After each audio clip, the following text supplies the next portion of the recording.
We are long time, and therefore we have only time for a few questions. First question to Peter. Peter, can you give some details about how you helped in the experimental design of the RCT? Yes, so can people hear me? Yes. Okay. So what we did was that so basically these people are kind of working day and night as well. And so they're making these, if you do a randomized clinical trial, you always also have to make a statistical plan, and they had made that in a very short period.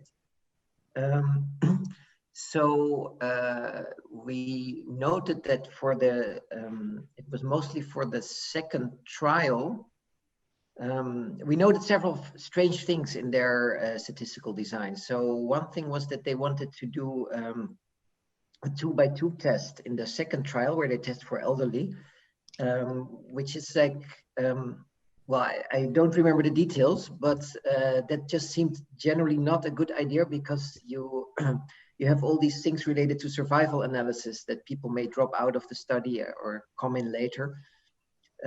So we convinced them that for the second trial, they should do a time to event analysis. So things like that, basically.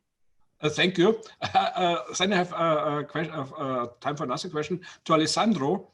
How do you handle a very non-exponential distribution of time to death? Because it appears bimodal. Some people die quickly and others after a couple of weeks. Yes, thank you. Yes, this is indeed a crucial point.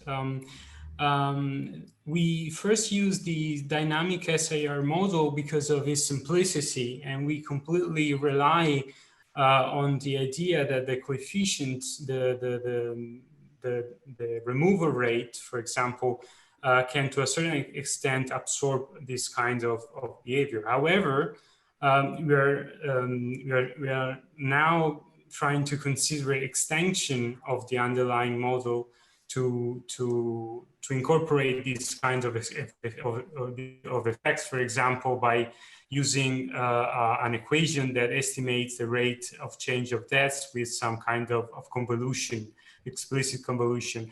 The crucial point is the fact that our method is to a certain extent quite independent of the underlying model. So the answer is that we started from this model, but then we are trying to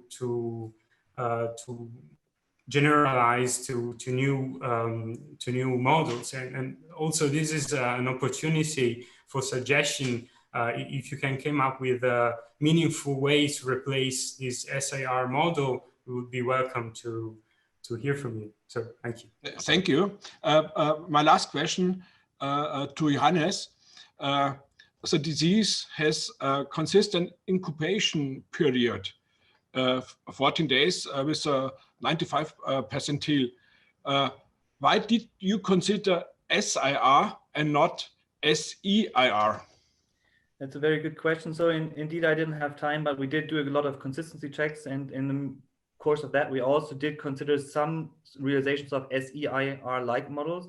So the main problem with SEIR models is that also that typically the crossover from the exposed to the infectious period is modeled with exponentially distributed times.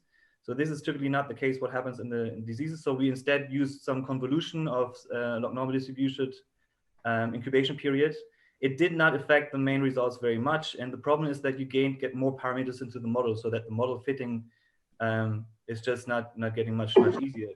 So interestingly, the effects were very, very mild that came out. And importantly, the results on the spreading rates that we related to the governmental interventions were extremely consistent. So we put our paper on arXiv. There's these consistency checks there in the supplemental material.